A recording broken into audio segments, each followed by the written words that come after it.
안녕하십니까. KB국민은행 자본시장그룹 수석 이코노미스트 문정입니다. 이번 주 7월 마지막 주 경제로 시장 읽기 시작하겠습니다. 이번 주에는 이벤트가 많이 있습니다. 그래서 이번 7월 마지막 한 주를 가지고 빅위크라고 보통 얘기를 하는데요. 그 7월 마지막 주에 보면은 이제 7월 30일, 31일 일본 BOJ 금정위가 있고요. 그 다음에 곧바로 미국 연준의 FOMC 정례회의가 있고, 그날 저녁에 또 영국 BOE 또 초과정책 회의가 있습니다. 또 8월 2일 마지막 금요일 저녁이죠. 미국의 7월 고용지표가 발표될 예정입니다. 이번 주에는 일본부터 시작해서 미국, 영국의 통화정책회의와 그 다음에 주 후반 미국의 고용지표까지 확인해야 하는 한 주가 될 것 같고요. 또 미국 증시도 상당히 좀 어렵죠. 이번 주에는 또 빅테크 기업들 실적 발표가 있습니다. 아시다시피 화요일 날에는 뭐 마이크로소프트부터 애플 그리고 아마존, AMD까지 우리가 보통 말하는 이제 매그니피센트 세븐이라는 기업들의 실적 발표가 있습니다.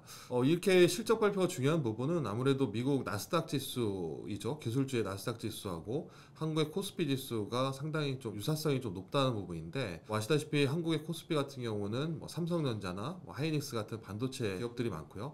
또 국내에서 또 반도체 수출 비중이 워낙 크기 때문에 미국의 기술주 실적기에 따라서 한국 증시, 그에 따라서 한국의 뭐 채권이나 아니면은 원화에 미치는 영향도 상당히 크기 때문에 이번 주는 주요 통화정책회의와 미국의 기술주 빅테크 기업들의 실적 발표가 연이어 있기 때문에 아무래도 이번 한 주는 좀 불확실성이 좀 큰 한 주가 되지 않을까라고 보고 있습니다.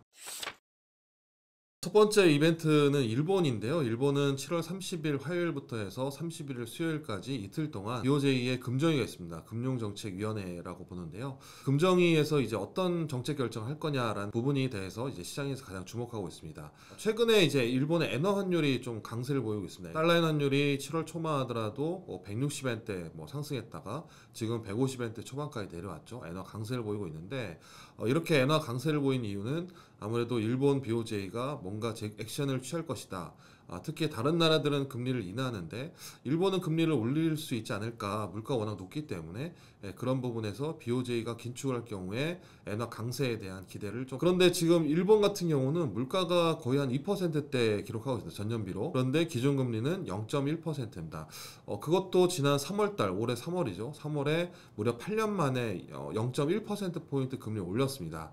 이처럼 기준금리는 0.1인데 물가가 2.6이기 때문에 사실상 물가에 비해서 금리가 현저히 낮습니다. 그런데 일본 같은 경우는 과거에도 이렇게 금리를 되게 낮게 유지했습니다. 왜냐면은 일본이 그동안에 경제 장기 침체를 경험을 했고, 또 하나는 이 물가가 워낙 낮게 자라서 디플레이션, 물가 하락 압력이라고 하죠. 이 디플레이션 압력이 워낙 심했기 때문에 그동안에 이제 일본 BOJ 같은 경우는 상당히 완화적인 정책 기조를 유지를 했습니다. 그래서 이번에 7월 달에도 금리를 올릴 수 있느냐, 물가를 본다면 사실상 금리를 많이 올려야 되는데 그동안의 BOJ의 정책 기조가 완화 기조였기 때문에 사실상 금리를 올릴 가능성이 좀 적어 보인다라는 부분입니다. 그런데 이번에 BOJ에서도 그동안에 이제 물가가 너무 높아서 내수 경기가 상당히 안 좋았습니다. 그래서 지난 1분기에도 마이너스 성장을 했고 이번에 2분기에도 마이너스 성장할 가능성이 높기 때문에 아마 금리를 높여서 엔화를 좀 강세로 유도해야지 이제 수입 물가를 떨어뜨려서 그게 이제 또 그 내수 경기에 좀 도움이 되는 그런 걸로 좀 이어질 수 있기 때문에 사실상 좀 액션을 취하긴 해야 됩니다. 그렇다고 금리를 섣불리 올렸다가는 오히려 경기 침체 역풍을 맞을 수 있기 때문에 이번에는 금리 인상보다는 아무래도 지금 BOJ가 일본의 매월 하는 국채 매입 규모 6조 엔 정도 되는데 뭐 우리나라 돈으로 거의 한 50조 가까이를 매월 사고 있는 거죠. 근데 그 규모를 한 절반 정도, 3조 엔이나 뭐 4조 엔 정도로 줄이지 않을까라고 보고 있습니다. 문제는 BOJ 자체가 앞으로 금리를 더 올릴 가능성이 있지만 실제로 그 금리를 올리는 속도가 매우 완만하거나 아니면 인상폭 자체가 크지 않을 거라 보기 때문에 아무래도 이번 BOJ 회의가 끝나면 오히려 엔화 강세에 좀 기대했던 부분은 일부 좀 되돌림이 있지 않을까라고 보는데요. 이거는 일본이 다시 낙세를 보일 가능성이 좀 있지 않을까라고 보고 있습니다. 그래서 지금 시장은 좀 BOJ에 대한 기대감이 크지만 BOJ가 그동안에 했던 정책 기조, 정책 흐름을 본다면 오히려 뭐 강한 긴축보다는 다소 뭐 국채를 줄인다든가 이런 부분에 덜 완화적인 정책 기조를 보이지 않을까라고 봐야 될 것 같습니다. 다음은 이번 주에 가장 중요한 이벤트죠. 미국 연준의 FOMC 정례회의가 예정되어 있습니다. 우리나라 시간으로는 7월 31일이고요. 그리고 8월 1일 새벽 4시에 결과가 발표될 예정입니다. 그러니까 8월 1일 새벽 4시에 FOMC 성명서가 발표되고 곧바로 파월 연준 의장의 기자회견이 있을 예정인데요. 이번 FOMC 회의가 또 중요하게 좀 보는 부분은 지금 시장은 9월달 금리 인하를 보고 있습니다. 이번 7월 말에 이제 FOMC가 끝나면 다음 회의가 9월 중순이기 때문에 만약에 9월 달에 연준이 금리를 내린다면 이번 7월 FOMC에서는 뭔가 인하에 대한 신호를 좀 시장에 주지 않겠느냐라고 보는 거죠. 만약 그렇지 않다면 아마 인하에 대한 기대감은 낮아질 가능성이 높기 때문에 이번에 성명서나 아니면은 파월 의장의 기자회견을 통해서 금리 인하 신호를 대한 문구를 찾는 그런 이제 경향이 좀 있을 것 같습니다. 최근에 보면은 지난주에 미국의 2분기 GDP는 상당히 잘 나왔지만 실제로 재고 기여도를 제외하면 시장 예상치에 부합을 했고요. 7월 달에 발표됐던 6월 고용 지표, 실업률이 올랐고 또 물가는 좀 떨어졌죠. 물가 상승 압력은 좀 둔화됐습니다. 그런 부분이기 때문에 9월 달에 금리를 인하할 가능성은 있지만 과연 이번 FOMC 회의에서 성명서나 아니면 파월 의장이 그 인하에 대한 신호를 어떻게 줄 것이냐, 조금 돌려서 우회적으로 줄 것인지 아니면 직접적으로 줄 것인지, 시장에서는 만약에 이번 성명서에서 그동안에 이제 성명서에 포함됐던 물가 압력이 높다라는 부분이 아니라 조금 둔화됐다, 이징이 됐다라든가 아니면 고용이 그동안에 타이트했다는 부분에서 이번에는 좀 그런 부분이 좀 완화됐다, 그러니까 고용과 물가에 대한 신호가 조금 이전 문구에 보다는 좀 완화적으로 바뀐다면 아마 9월달 금리 인하는 좀 당연하지 않을까라고 볼 수 있을 것 같습니다. 그런데 사실 시장 자체가 미국 경제가 많이 침체를 보인다든가 아니면 미국의 증시나 이런 것들이 많이 흔들리지 않았기 때문에 아마 연준 위원들이 좀 더 신중론을 유지할 가능성도 있다라고 보고 있습니다. 결국에는 FOMC 이전까지는 아무래도 FOMC 결과에 대해서 시장은 약간 이제 경계 심리가 계속 고조될 수밖에 없는 것 같고요. FOMC 성명서나 아니면 파월 의장 결과를 통해서 시장이 안도한다든가 아니면은 증시나 아니면은 환율의 방향성이 다소 잡히지 않을까라고 보고 있습니다.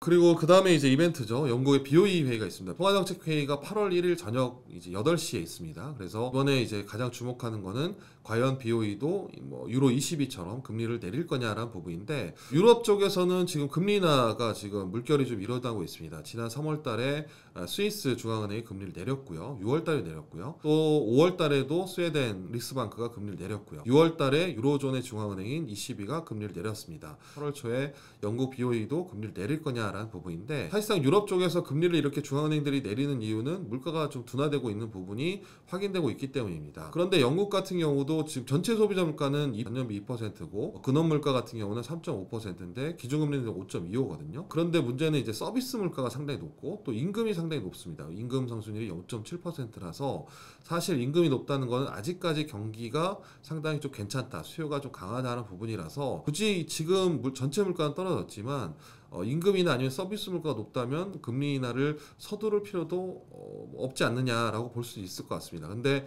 지금 유럽 쪽에서는 지금 물가 둔화로 경기가 나빠지기 때문에 금리 인하를 지금 시작하고 있기 때문에 이번 회의에서 영국이 과연 유럽 쪽이나 유로 쪽에서의 금리 인하를 그대로 이제 바통을 이어받아서 금리를 인하할 거냐라고 볼 수 있을 것 같고요.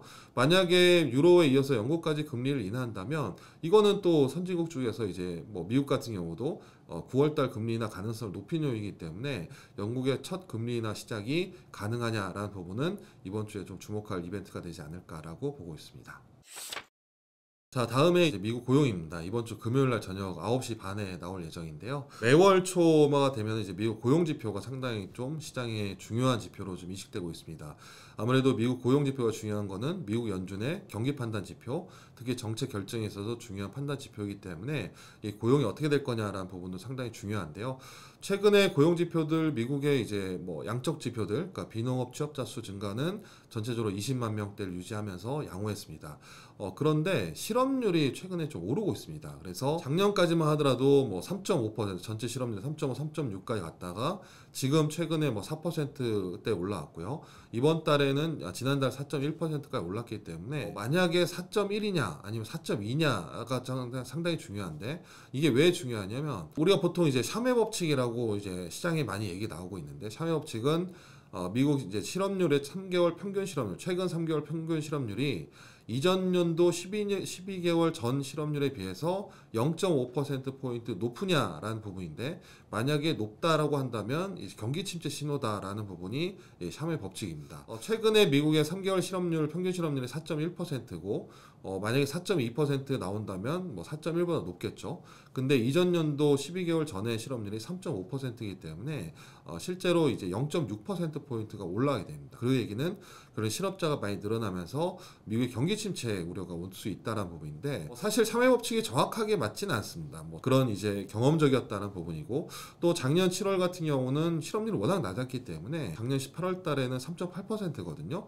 그렇게 따지면 8월 달 실업률이 4.3% 이상 올라가야 됩니다. 그래서 그런 부분하고 또 고용시장 자체가 아직까지는 뭐 취업자 수가 급격하게 준다든가 이런 현상은 나오지 않기 때문에 경기 침체라고 보기 좀 아직은 좀 어렵다라고 보는데, 문제는 이런 이론 자체가 아니면 이런 결과 자체가 시장 참여자들 아니면 경제 주체들에게는 경기 침체가 올 수 있다라는 불안감으로 이어질 수 있다라는 거죠.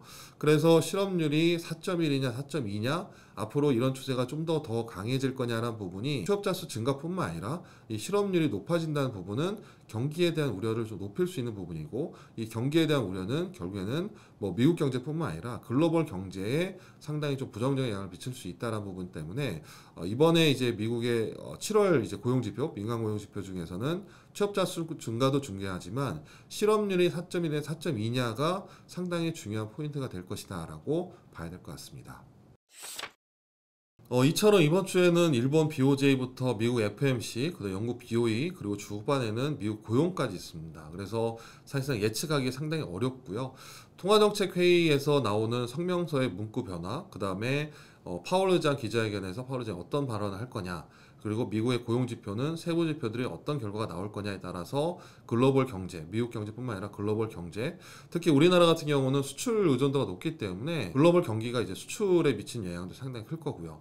또 최근에 보면은 미국 나스닥 지수나 뭐 기술주가 조정을 보이면서 국내 코스피 지수도 조정을 보이고 있고, 그에 따라서 달러 환율도 지금 하방이 오히려 좀 제약되는 모습을 보이고 있습니다. 다만 경험대로 본다면 이벤트 앞서서 보통 불안 심리가 좀 크고요. 이벤트가 끝나면 뭐 불확실성이 일단 해소되는 부분이고, 그럼에 따라서 다소 이제 긴장됐던 금융시장이 안도할 수 있기 때문에 다음 주에는 이번 주 결과를 통해서 다음 주에 이제 해석이 좀 다양해질 수 있을 것 같고, 다음 주 금융시장은 금주에 비해서는 그래도 긴장감은 좀 완화될 수 있기 때문에 금융시장, 뭐 증시도 그렇고 채권이나 외환시장에 있어서도 다음 주 시장은 조금 더 안정을 보이지 않을까라고 보고 있습니다. 이번 주에는 결과적으로 이제 빅위크에 대해서 좀 살펴봤고요. 다음 주에 경제로 시장 읽기 다른 내용으로 찾아뵙겠습니다. 이상 경제로 시장 읽기 마치겠습니다. 감사합니다.